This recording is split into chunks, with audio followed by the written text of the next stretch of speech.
All right, ladies and gentlemen, welcome to No Final Bell. This is going to be episode 38. We're getting there. We're getting But there. but your jersey says 41. You're wearing the wrong jersey, man. Hey, man, there is no 38 on the Mavs, all right? Well, But enough of that. Enough of the NBA. Even though Dallas did win, which is nice. But we are on to wrestling talk, NWA Impact, AEW, as we are heading on to the road to Double or Nothing. yes. It is literally this Sunday? Yeah, this Yeah. Sunday. Yeah. Right around the corner, folks. Excuse me. Expect a pay-per-view special. Yes, pay-per-view special. So there will be a pay-per-view special and a regular show for next week. Yeah. All right. So without further ado, NWA Impact talk. So we start off this week's Power with Nick Aldis and Matt Cardona face to face. It's no secret that Nick Aldis wants Sweet Charlotte back in his hands. However, um, both men are proposing stipulations, gimmick matches, if you will. Nick Aldis wants a steel cage match. Meanwhile, Matt Cardona wants a death match, as he is the self proclaimed deathmatch king. Then we get to a ringside segment at the podium with the Pope talking to Trevor Murdoch, telling him, like, hey, I know you just lost your world's title, like, not that long ago, but hey, don't lose focus. Recapture, reclaim that world's title. That's what Harley Race would want you to do. That's what Harley, because it seems like Trevor Murdoch has been not really himself as of late. He's been kind of losing focus. He's been teasing a different side to himself. He just hasn't been the same since losing that world's title. So everybody's trying to get him to be in his right state of mind. Then we have in-ring action. The Hex retained their NWA Women's Tag Team titles. It was initially supposed to be non-title. However, William Patrick Corgan, Billy Corgan, decided to make it a title match. Impromptu, the Hex beat Maddie Rinkowski and Kenzie Page, an unlikely duo there, but regardless. Then we have in-ring action, more in-ring action. Colby Carino beats AJ Kazana. The Briscoes, they want a rematch, and honestly, I am all for that. Like, because they were just a split second from becoming the NWA Tag Team Champions, beating La Rebellion to become NWA Tag Team Champions. But man, La Rebellion just got the best of them. But a rematch is what the Briscoes want, and a rematch is what the NWA faithful wants. So then we get Team War. The End and Jack Stane win, and they mentioned that there's been a rule change to Team War now. So before in Team War, you were able to get away with not being in the ring at all and just having like two people or whatever, because it's essentially three people that start, one from each team, and then when you get eliminated, a new member swoops in and tries to eliminate you via over the top rope by pinfall or by submission. But now they have changed the rule to where somebody has to be in the ring, no matter what, and on whatever side, whatever team, somebody has to be in the ring. Then we get to the main event of Power, Mickey James versus Natalia Markova. And as should be expected, Mickey James was able to beat Natalia Markova. Then we kick off Impact with Speedball Mike Bailey and Laredo Kid in the Ultimate X qualifier. Speedball Mike Bailey is going on to Slammiversary. He's going to take part in that Ultimate X match. He beat Laredo Kid. And then we get to 6-woman tag team action. Mia Yim, Taya Valkyrie, and Jordan Grace versus Deonna Purrazzo, Tasha Steelz, and Savannah Evans. In a sense, it's a bit of a precursor to Queen of the Mountain at Slammiversary, because, like I mentioned in one of their previous episodes, Queen of the Mountain is essentially going to be the big match to look out, one of the big matches to look out for at Slammiversary, because, like I mentioned before, Queen of the Mountain is essentially going to be the female version of King of the Mountain, and King of the Mountain was a staple, if you could call it that, of what made the inaugural TNA so special, because Jeff Jarrett was the one that made the King of the Mountain match a thing. And so now, thanks to, I guess you could say, thanks to the brilliant mind of Gail Kim, there is now a Queen of the Mountain match. So, but the winners, I should say, of that 6 knockout tag team match, Mia Yim, Taya Valkyrie, and Jordan Grace. They beat Deonna, Tasha, and Savannah. And then we get backstage. Chris Sabin is throwing out a challenge. He wants to face Frankie Kazarian, as that was essentially Chris Sabin's first feud in TNA, in Impact Wrestling. They fought way back in 2003, back when Frankie Kazarian was billed as the future. Will he accept? Yes. Tomorrow night on Impact Wrestling, Frankie Kazarian versus Chris Sabin. I mean, it doesn't get any bigger than that. There's really no other reason to watch Impact Wrestling than for the return to Impact Wrestling of Frankie Kazarian. You know, but even just in general as well, there's a lot of great matches to look out for tomorrow night, but the main big one to look out for is Frankie Kazarian versus Chris Sabin. Then we have tag team action, the Good Brothers versus OGK of Honor No More. And as per usual, the Good Brothers were able to beat OGK. No thanks to Maria Kanellis Bennett, because she got herself involved. She was in the ring. Carl Anderson was trying to shield her in a sense, but then Carl Anderson almost hit her, but then Mike Bennett was running in for a spear, and he speared his wife. Oh no!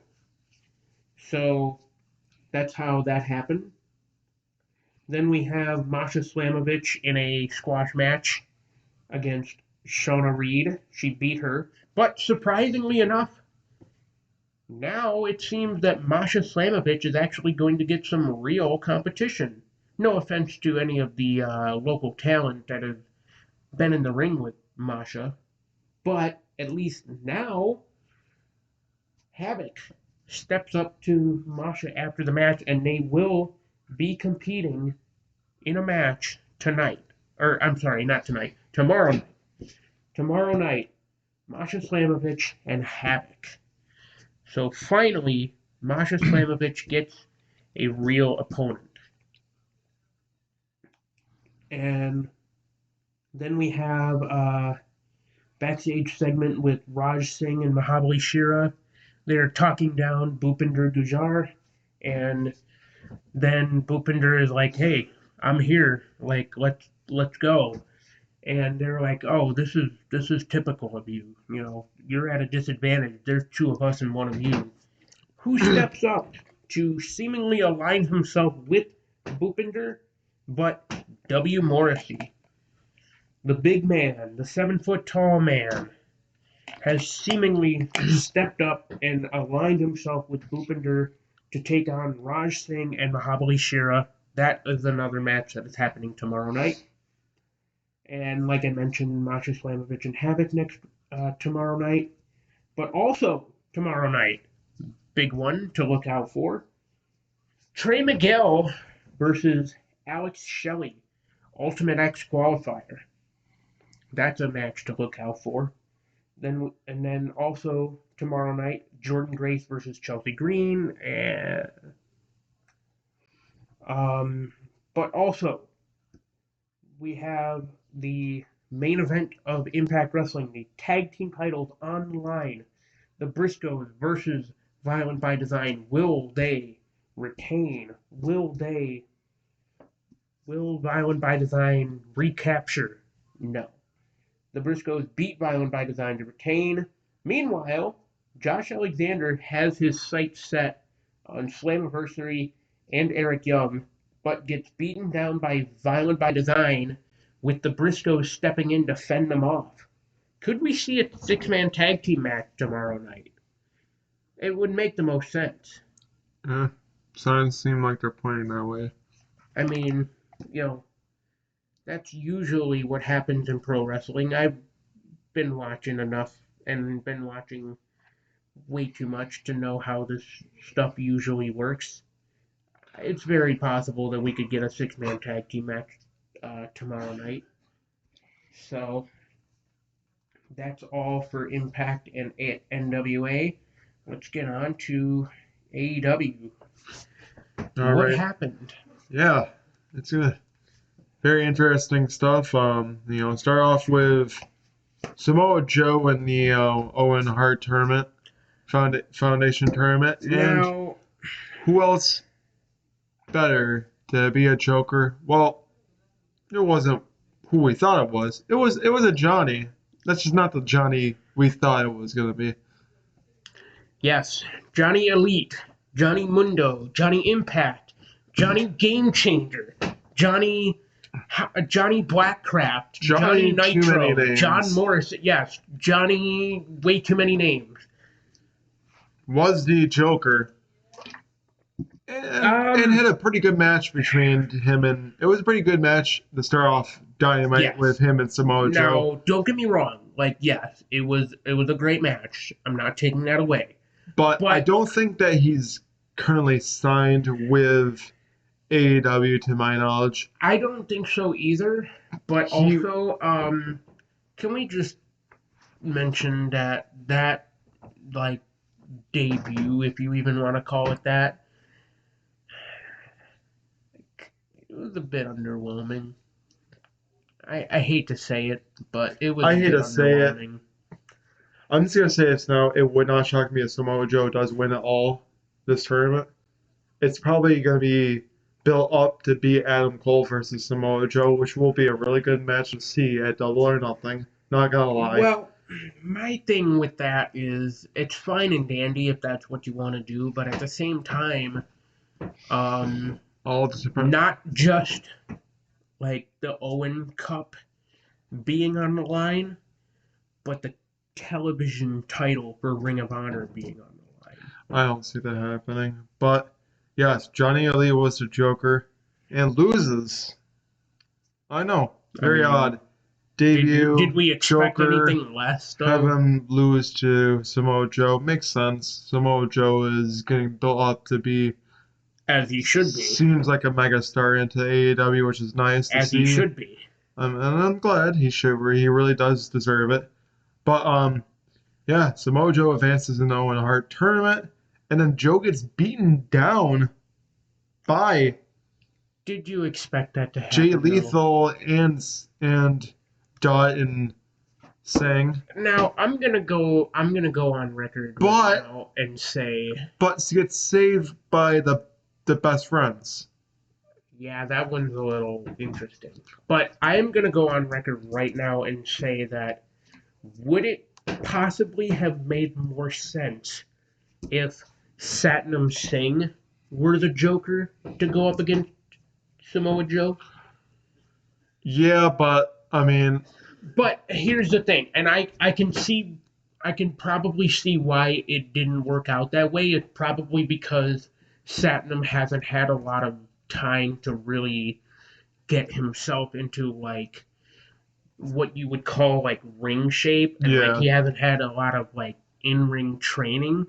That's my only real guess as to why they didn't have him right. debut as the Joker against Samoa Joe. But who knows? I mean, he might have a decent amount of training right now under his belt, but as far as we know, he doesn't really you know, he hasn't shown us a lot to really convince everybody that he can go in the ring. Right. Well, I guess we'll continue. Um, Heyman Page and Takeshita Oh yes, facing off against each other in a very back and forth, highly contested match.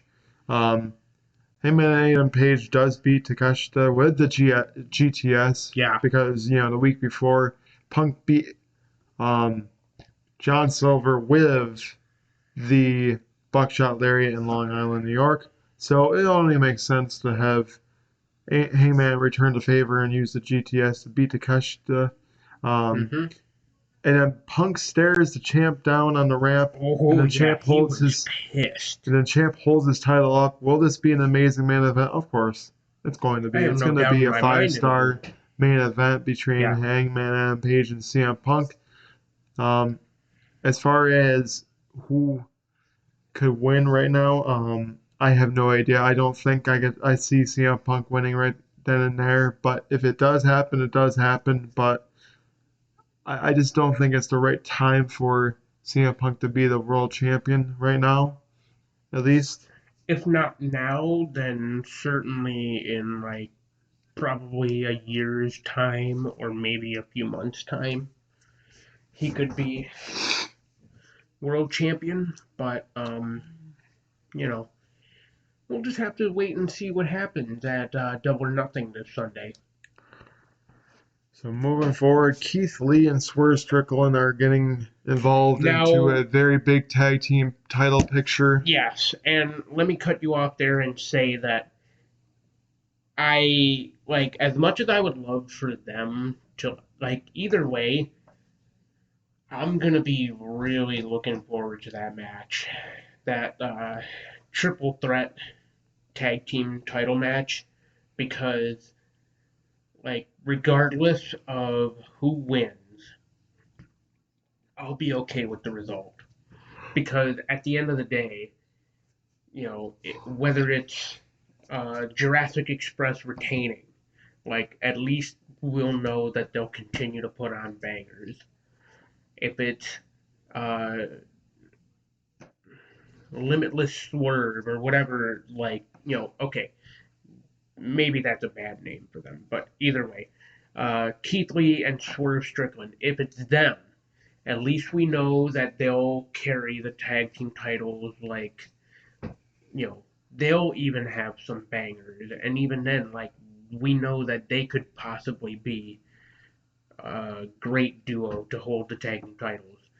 But mainly Powerhouse Hobbs and Ricky Starks. We know that that would really propel Team Taz to a higher standard than just Mm-hmm. oh yeah, we're Team Taz. We have Ricky Starks. He's the FTW World Champion, even though that championship doesn't really hold any meaning. Right. So, at least if Hobbs and Starks have the tag team titles, then it will actually boost their morale in the company and even their overall it'll boost their careers immensely, especially Starks because Starks has the potential to be a big star and AEW just it seems like they're not really pulling that trigger and making him a star. But at the same time, like I said, like at least he has a championship. But at the same, but yeah, that the championship doesn't have any meaning. So You literally just gave him a championship to give him a championship. Mm-hmm.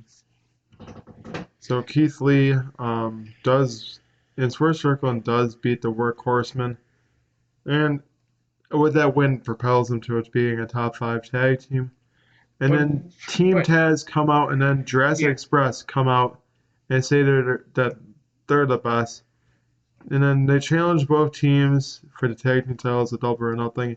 And before then, triple threat between Jungle Boy, Swerve Strickland, and Ricky Starks. So, that's tonight. Yeah, that's later tonight.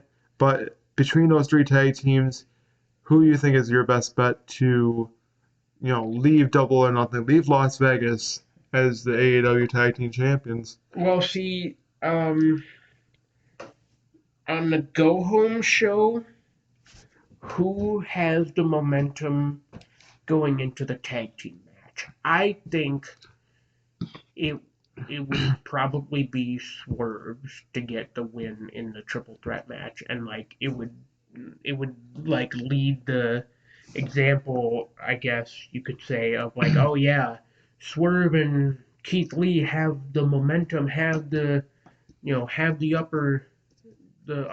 have the advantage, have the upper hand going into this triple threat tag team match. And it's like, well,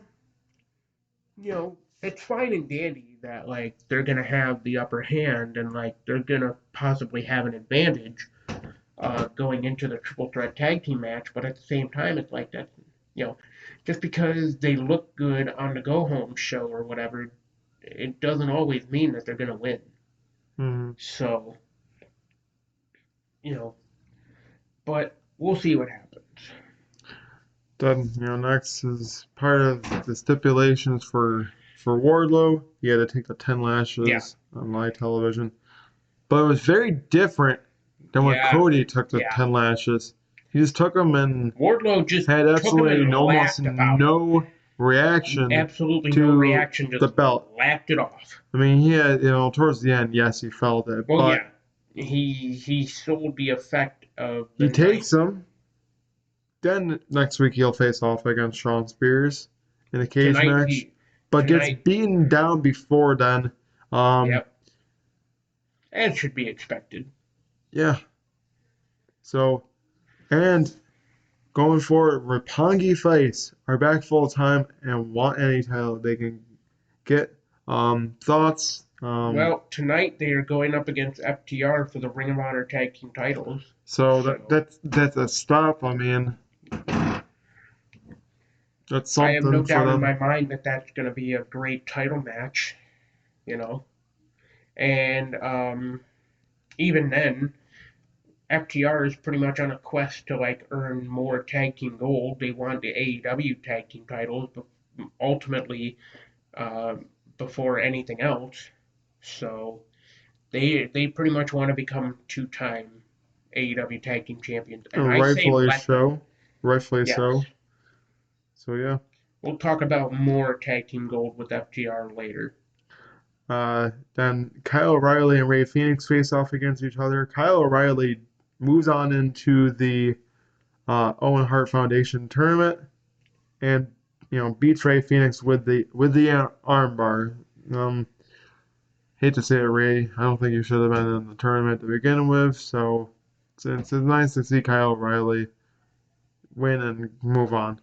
Then will we see 5-on-5 between JAS and Blackpool Comic Club and any Pride and Powerful, or won't we? Well, yes, we are going to get 5-on-5. It's anarchy in the arena. Yeah, anarchy in the arena. It's not going to be Stadium Stampede. They tried to do the Stadium Stampede. They don't do that sports entertainment bullshit, as Moxley so eloquently put it. So yes, we will. But I like the Stadium Stampede. Like, what was so wrong about it, Moxley? Come on. I don't know. So Britt Baker, was going up in her match. She had a Joker as well. Well, it was a little less disappointing, as it was Maki. What's so disappointing about Maki Ito? Maki Ito is the Joker on the women's side of the bracket. Hello, motherfuckers. And then Britt Baker beats Maki Ito to advance in the Owen Hart tournament. I mean, were we shocked? No, not really. I hate to say it. Well, So Britt Baker will go up against Toni Storm in the it's no secret semifinals. though. It's no secret though that Maki Ito entertained the hell out of everybody. I mean, well, I shouldn't say everybody. There were quite a few people that were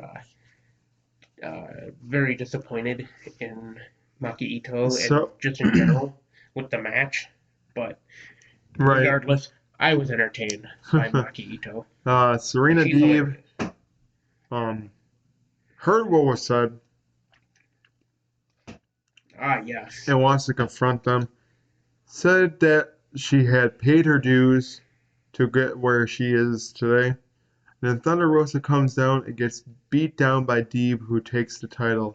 So, she mentioned about like an old man like pervert essentially. A lot of like I didn't even make that connection until just now. People were saying that she was talking about Vince McMahon in that promo where she was talking about like, oh, I had to please an old man who's a pervert or whatever. I had to get implants in my like I had to get implants in my chest just so that I could like and yeah, before she like I had almost completely forgotten that she had breast implants like during her time in like the straight edge society and even just in general like coming up in the business. She did have breast implants and she had since like gotten them removed, and I think like she had I think she had gotten them removed and also had like breast reduction surgery just to like um get her to like have a natural um like look to her, because like you look at Serena Deeb now, she doesn't like she looks physically fit from all the yoga that she's done. Like I'm pretty sure she's a yoga instructor, but also just like she looks healthy as well. That's the most important thing. Like, cause with her, when she had the implants and everything, you could just tell that she didn't really look that healthy. So at least now that she's done like the yoga and everything, she looks healthy. She's in great shape. She's pretty much reached the prime of her career at this point. So yes, moving forward, Adam Cole and Jeff Hardy face off. Um, Adam Cole in the semifinal to beat Jeff Yeah. Hardy will advance to Double or Nothing. Will be a Double or Nothing for the finals of the Owen Hart Men's Foundation tournament. Um, and you know afterwards, Young Bucks come down, beat down the Hardys, and then Darby gets beaten down by Red Dragon, and then Sting wipes house until he gets super kicked and then get his ankle taken out by the chair.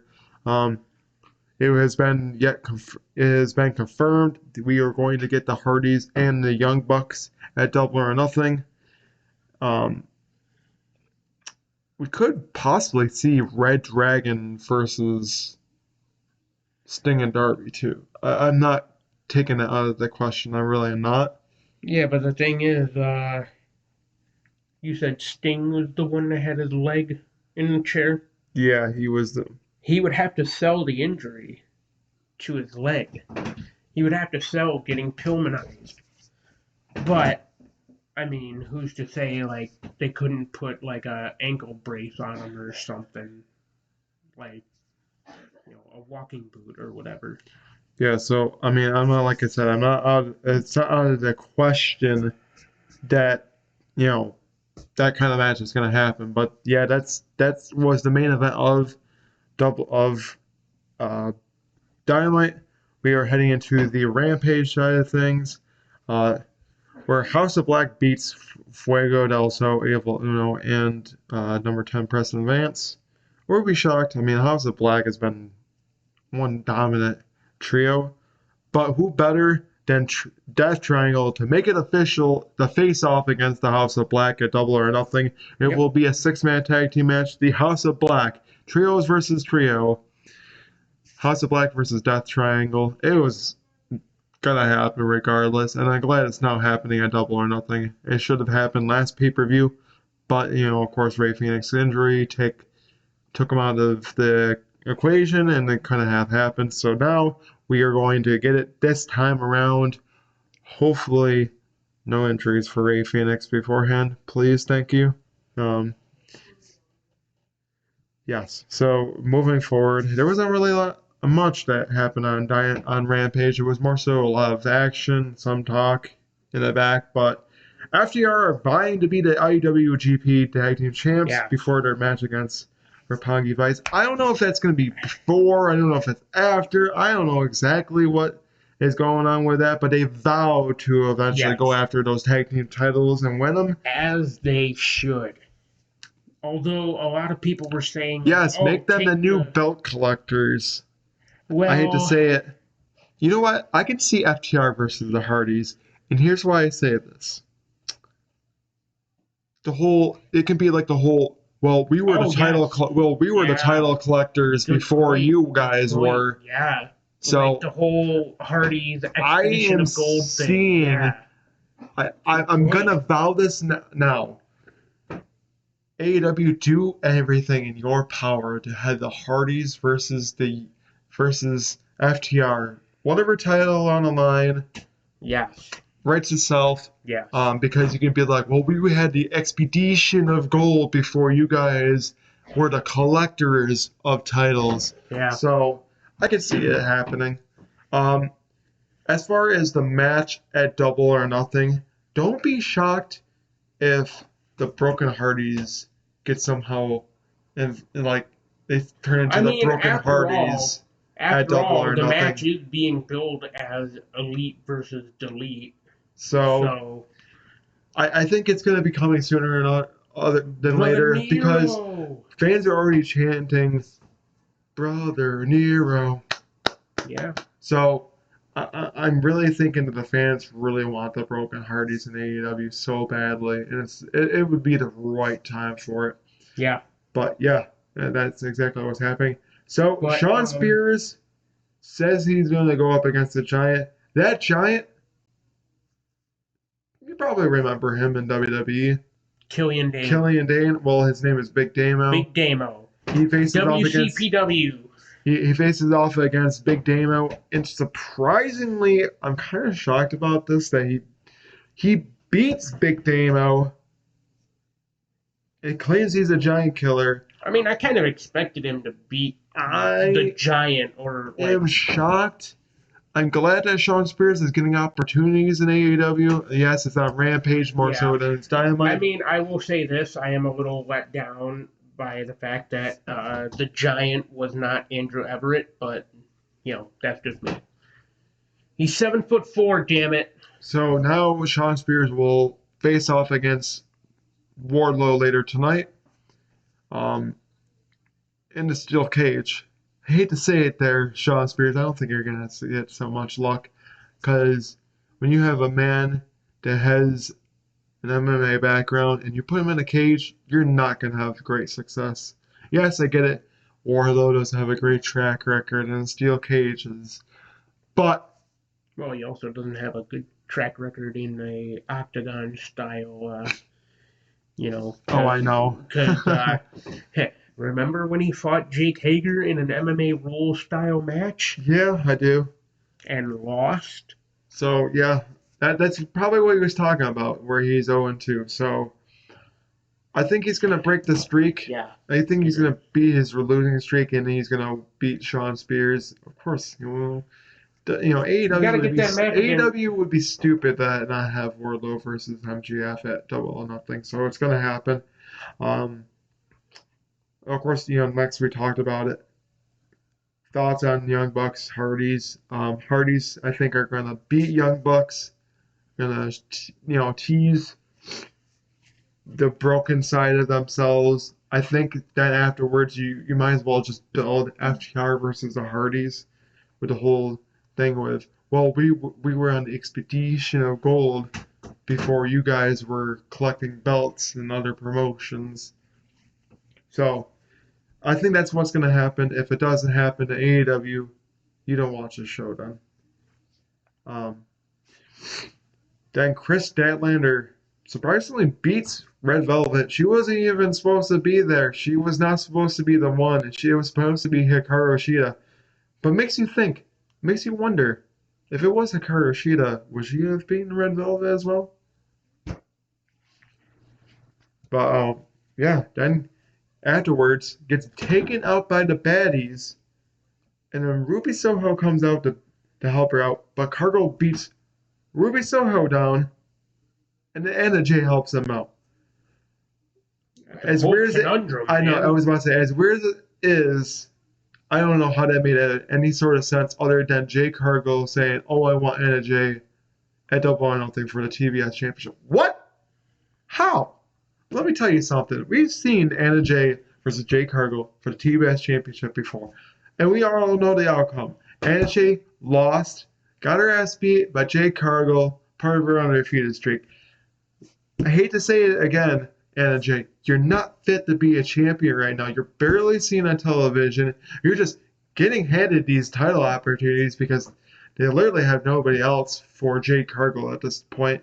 You might as well just find, like, I don't know, Ruby Soho or somebody on that freaking AEW women's roster and just, I don't know how Jade Cargill lose because right now it just, you build her up, build her up, build her up. Now she's undefeated, and like, when's the right time to have her lose? That's the problem that AEW is running into.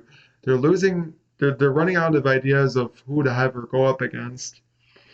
Then you're already running out of ideas because like, oh, she's undefeated. You don't want to make her look weak as a champion, but like, it just her matches are kind of as of late have been kind of lackluster because a lot of the talent that she's going up against isn't that good. Hate to say it about Jade Cargill, she's good, but the women that she's going up against is crappy. Have her go up against Serena Deeb, have her go up against Hikaru Shida, have her go up against Chris Statlander. There's a lot of other women's wrestlers that you can have her go up against. I would love to see Chris Statlander versus Jade Cargill. I don't think it's happened before. I don't think so either. So yeah. And you've been building up Chris Statlander right now, so why not have Chris Statlander, win it all, go after Jade Cargill for the TBS Championship and win it? Have her as a champion. She's never won a women's championship before, so why not have her as a TBS championship? Right now, you kind of just picking up the TBS championship with keeping Jade Cargill as the champion. Yeah, it's great and all to have a dominant TBS champion, but give it to somebody that's a little bit more deserving of it, like a Ruby Soho, like a Chris Statlander, like a Hikaru Shida, like a Britt Baker's, somebody of that caliber. Thunder Rosa deserves to be the AEW Women's World Champion. She is somebody that is a fighting champion. Who else? Nyla Rose, for fuck's sake. Like, come on now. There's a lot of women out there that you don't just have to have them go after the AEW Women's World Championship. Yes, she is a woman.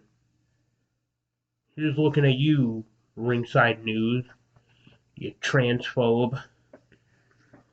But nothing more needs to be said about that. Yeah, going forward, Sammy Guevara still involved with the whole TNT thing. He wants his match. I think it's a tag team match that he wanted, or was it just a TNT title match? Well, either way, him and Frankie Kazarian damaged the TNT Championship. Makes you wonder, is Scorpio Sky going to get a newer TNT Championship? I heard it's teased that it could be like a purple and gold TNT Championship. Like a Lakers color TNT Championship. I honestly wouldn't hate that. Or maybe a new design, because you want to have your TNT title look a little bit different than your TBS Championship. Just saying. Oh, yeah. Or maybe they can brand it as being just like the AEW Television Championship instead of a TNT Championship. It's a glorified television championship anyways. So I think that there's many things that they're going to do with here. But fortunately, I don't think we're done with seeing Sammy Guevara versus Scorpio Sky at this point. He needs to get out of that title picture. I agree. It's been 8 months, man. Frankie Kazarian is so true. Him and Ty Conte are so annoying together. I hate to say it. Nothing like, I mean, I get it. Ty Conte is hot. If I was over, I would want to freaking make out with her as well. But see, that's the thing don't too. show it on live television. Nobody wants to see y'all make out. All right. Yeah, and that brings me to my point. Is like they wanted to keep their relationship private, yet here they are, like week in and week out, publicizing their relationship. It's like at this point, I hate to say it, as much as I would, everything that you were going to say about your relationship. As much as I like them, I think that they're a good couple for each other. I don't think it's gonna last. Sammy Guevara happened with his last relationship. Sammy Guevara, I mean, nothing against him. He's just too much of an arrogant prick to keep relationships going. And it's not digging on it like him personally. It's just, I think that's truly just how it is. He's a cool down to earth person. We've met him before. He's really cool down to earth. Guy, very, reasonable, like, yeah, very personable, very human being like. When he was TNT champion, one of the first times they let us hold the TNT championship. Not a lot of wrestlers just let you here, I have my title to hold. Like that just that doesn't really happen. It was to pose for a picture, but even still, like letting us hold the championship was really cool. Yes, I will say. But other than that, right now, I just don't like your gimmick. I don't like the way that you're publicizing your relationship with Anna Jay. I don't know how it. That's Ty Conti. Has anybody ever asked? I was about to say, has anybody ever asked Ty Conti how she really truly feels about publicizing it, like just sucking lips and making out with Sammy? I mean, I'm sure they don't care. I mean, they've publicly said that they've had sex before. Hey. At this point, also, both are coming out and like using the hashtag on Twitter, be mad. So at this point, like Ty doesn't care, and neither does Sammy about publicizing their relationship. And it's like when you literally said that you weren't going to publicize your relationship, everything was going to be private about but yet. Right, I know, exactly. So, going forward onto the main event of Rampage, which was a very interesting one. Blackpool Combat Club beats Matt Sydal and Dante Martin. Were we shocked? Not really. Well, that's another thing, too, is poor Dante, man. He's had to just, ride that wave of momentum by himself. Just when you thought that Top Flight was gonna go somewhere as a tag team, it's like, man, Darius just keeps getting hit with that injury bug. I know, but the last one wasn't really truly his fault. Like this past injury that he sustained was a non-wrestling related. Unfortunately, he did get in a car crash. It's been keeping him out. But the last one was like a leg injury that has kept him out for the better part of a year. I know. But yeah, no, even then, yeah, man, poor Darius can't even catch a break. I know, Top Flight just can't catch a break right now because I think that AEW had quite a lot of plans for Top Flight. Oh, I'm sure they did. Now with him getting hurt, it just really dampers the plans for Dante Martin, which is sad because I really don't think that Dante Martin's going to be the same with all those injuries. And that's another thing, though, too, is Dante has what it takes to be like a top tier, potential TNT champion. I hate to say it. Anything. I really do think that they should turn Dante Martin heel. Only because it would make the most sense right now with everything that's going on. And then you can build him. You can build him up as like a TNT champion, like a Mick Carter type of heel. It would make a lot of sense. I feel like it would. But at the same time, I don't know if it would work in this. They kind of tried to do that when he joined Team Tag. Yeah, but right now he doesn't really have a voice for himself. I think Yeah. if you make him a heel, you can really start having him talk and having a voice. Like, oh, I don't need my brother. I can do this on my own. You know what I mean? But the thing It is, rates like, itself. It yeah. really does rate itself. But the thing about it is, like, and Yeah, I nothing get against, it. With nothing against Dante. Darius coming back, then Darius is gonna be like, "What the hell, man? Yeah. Ever since I've been gone, and you turn into this bad guy."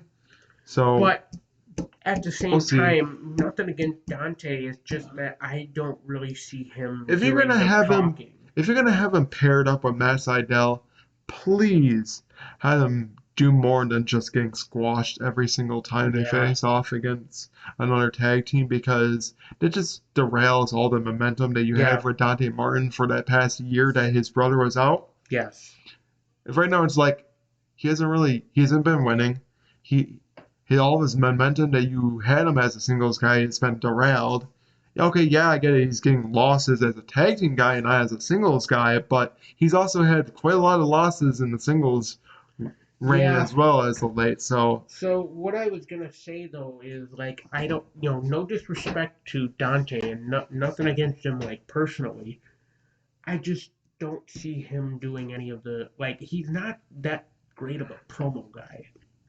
Hate to say it, but, like, so that's why I wouldn't really be able to see him, like, doing talking, even in a, like, evil sense or whatever. mhm, Because he, like I said, he's just not really that good of a talker. right, So, like, if he was to turn heel, he would need a heel mouthpiece. Who would that be? If you were to give him anybody. No. You know who would make the most sense as a heel mouthpiece for Dante? Stokely Hathaway, formerly Malcolm Bivens. I don't know. But into the last thing, after the match happened, Jericho Appreciation Society are beating down on Blackpool Combat Club, and then who comes out? Pride and Powerful. I want to say Eddie Kingston, but I think it was just Pride and Powerful. Yeah, no, it was just Santana and Ortiz. Well, they build up more into their match at Double or Nothing. I'm ready for it. I'm ready for Anarchy. Anarchy in the Arena. It's gonna be one hell of fucking match. All the matches at Double or Nothing are looking out to be really, really good matches. So I'm looking forward to it.